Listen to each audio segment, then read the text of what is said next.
Hello, it's Media Center Ukraine, Odesa.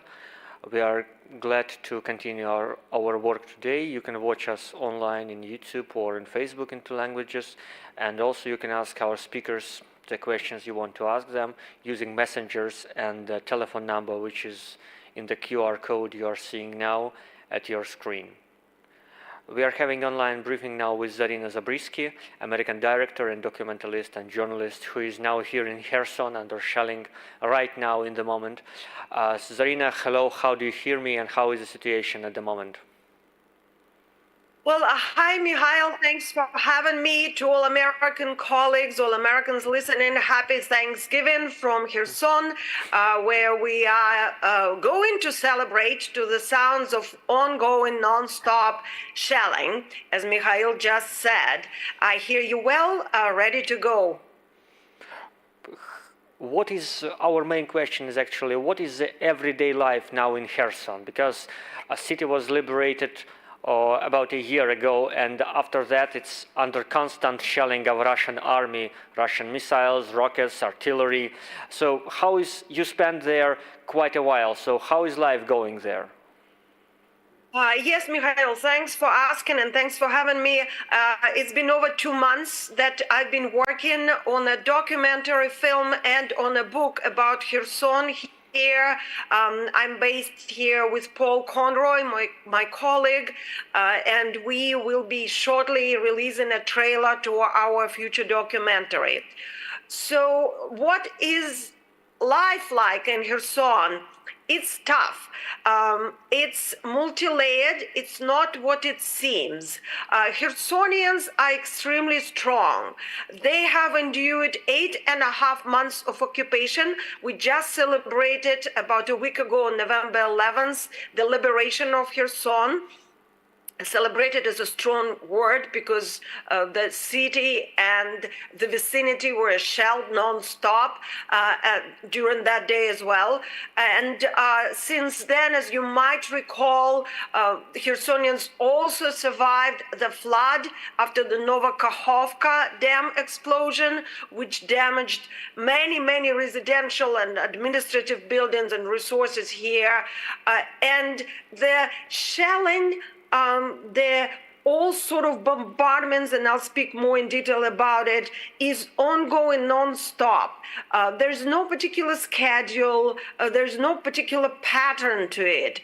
It's just going on at night, it's going on in the morning, it's still going on in the afternoon. And you cannot really schedule your life to avoid it, although typically people try to get their errands done in the morning, and sometimes by 3, the city is empty. By 4, it's very dark and it's empty and kind of scary at this point. There are gangs of wild dogs running around, and by 8 p.m. when curfew starts, there's nobody, no sounds. It looks dead. However, the city is not dead. It's surprisingly, remarkably alive. And since I've been living here and I got many friends here by now, I see how the normal daily life is ongoing, and in a way it's resistance.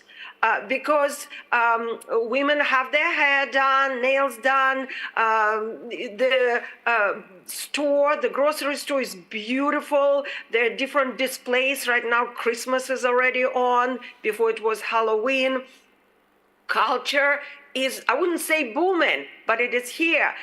Since I've been here, I've been to several poetry readings. I've been to 2 theater shows. I had to miss a number of concerts because I'm working, so I can't go, but it exists in a very particular, strange Khersonian manner.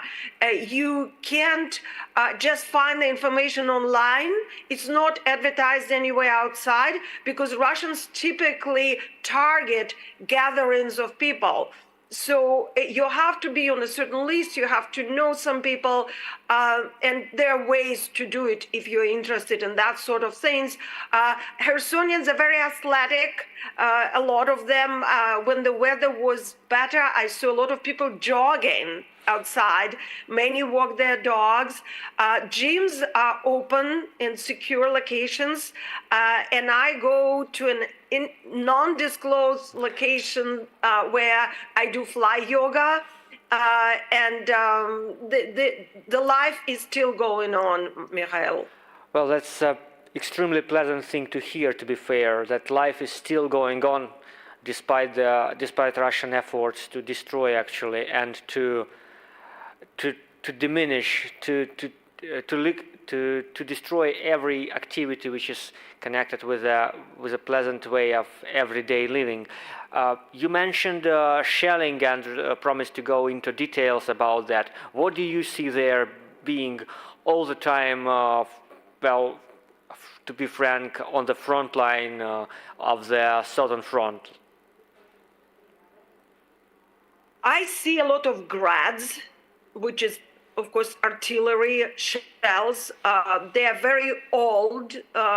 You know, since there are so many, I go to report from the scenes of destruction, and I just find pieces, and we've discovered many pieces that are actually labeled, so you could see the dates. Some of them were made in 70s and 80s, and you see them in the residential areas, destroying houses, private houses, and high rises equally, about the same amount, pretty much in every area. Some areas are targeted more because, as you have mentioned, it's a frontline city. There are certain areas where the journalists are not allowed to go. So we just know, and we read, we do research, and we see that areas by Antonievsky Bridge, for instance, or some other areas are targeted more than others. And there's a lot of destruction there. There's still people living there, and their conditions are horrible. And there are many areas where there's no power for weeks by now. And what I have been working on, a number of things, but also articles, and I did some research, and I can tell you that what Russians are doing here is the scorched earth tactic. And if you're not familiar with this term, it's a strategy, it's a military strategy which involves deliberately destroying or damaging land, resources, infrastructure to hinder the adversary's advance or deny them the ability to use these assets. Like, say, if the land is taken, it would be completely of no use to the Russians. Such strategy often includes setting fire to fields, forests, structures, and it leaves completely barren, inhospitable landscape. Say, Novokakhovka dam explosion on June 6, 2022 was a very good example of scorched earth tactic. And Russia has a very well-documented history of employing this military strategy. And we've seen that being used in Ukraine already. And before, it could be traced back to 18th century, to the Great Northern War, and to Napoleon's wars and invasion. It was used during World War I, World War II. It, by the way, explicitly prohibited under the Geneva Convention. And now, during the full-scale invasion, Russia, as you know, razed multiple cities and villages in Ukraine from the map. The good examples are Marinka, now Avdiivka, of course, Bakhmut in Donetsk region. They were doing this to Mariupol. Now they're trying to restore it, right, quote unquote. But there are also cities that I personally visited, like Siversk in Donetsk. But we also know about Rubizhna, Popasna, Severodonetsk in Luhansk, the areas near Izum where they did it. So they're trying to do it to Kherson, because every day there are several hits, and you see like building by building, the city is being destroyed. There are a number of blocks or buildings just walking distance from where I live that were perfectly fine and intact when we have arrived in the middle of September, and that by now are in ruins.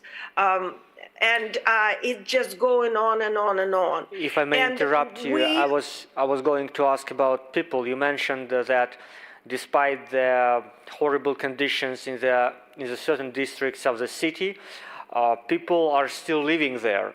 And in the beginning of liberation, we saw numbers of cars and buses leaving the city. People were coming to Odessa, to Mykolaiv, to Western Ukraine, maybe some was going abroad. But now, due to official information, the quantity of people stays more or less the same. So we can say that the population is quite stable inside the city and in the nearest outskirts. What do you think about that?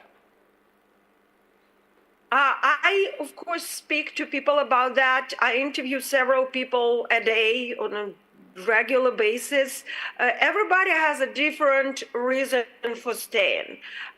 Very frequently, when asked, people say it's their way to resist. They have survived the occupation and they don't want to leave now. They are looking forward to the liberation of the left bank of the Dnipro. They believe in it and they just don't want to go. So in a way, it's almost ideological. And they believe in the Ukrainian army ability to liberate them further. There are other more the logistics reason for it, right? I wouldn't call them pedestrian, but there are no jobs. There are very, very few jobs here in town because, of course, it's very hard to function in this environment. Or people losing their jobs as their businesses are being destroyed. So as a result, as you can imagine, people don't have money to relocate. And it happens very often that people leave. There are programs run by the authorities that help them relocate, say, to Mykolaiv, and there's a certain amount of money that is being distributed for these purposes. But this money is not enough to rent an apartment at least comfortably and survive, especially for families. And so there are cases where people leave and then they come back to their homes. There are a number of people who are afraid of looting. They don't want to leave their property. They don't want to leave their apartments, houses. There are people who have relatives they take care of. Many people say that they have animals that they are unable to move. And it seems like maybe not okay reason to risk your life, but nevertheless, that's a fact. Well, I personally know people who didn't leave the shelled territory because they had too much, too much for me, but not too many for them. Animals they had to take care of. But speaking about left bank, which you mentioned, the battle for left bank fields, pieces of territory which are being liberated, was going for a few months at least, as we know, and which we may say now because a few days ago that was officially confirmed by governmental authorities of Ukraine that Ukrainian army is really officially operating on the left bank. And we surely should think first of all about the price Ukrainian people pay actually to liberate the left bank. But do you personally or Khersonians feel that this liberation of the left bank somehow influences the impact on the city, maybe the quantity of shelling or the time of shelling or anyhow, or is it too early to make such conclusions? Well, yes, that's a great question because, of course, as it was stated officially that the Ukrainian army, the Ukrainian Marines, cooperation defense units are securing the positions in order to cut down the attacks and the number of artillery strikes on the right bank, and sometimes people don't understand. I'm very active on Twitter. I report and I get a lot of questions asking me, would it help if the air defense would be delivered in bigger quantities to Kherson? And it would not help with the artillery strikes because the Grads cannot be stopped by air defense. It's very important to understand that. That also goes for the aerial guided bombs, and I want to say something about it after I answer your question. Of course, the hope is that moving the Russians and pushing them back will prevent them from shelling the civilians on the right bank, on the western bank, particularly in Kherson city.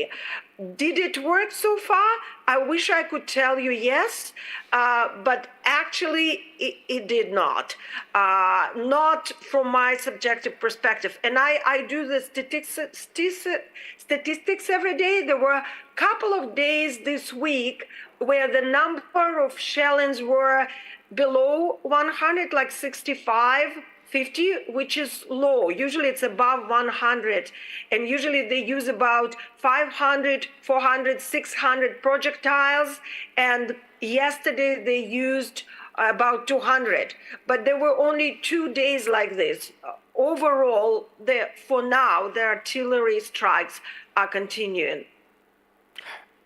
Thank you. And about the aerial guided bombs, let's explain what that is and why is it so dangerous and scary for those who is in Kherson, both military and civilian. Yes, thank you for addressing this. I know that Yuri Ignat, the spokesperson for the Ukrainian Air Force, spoke about it, but it needs more coverage.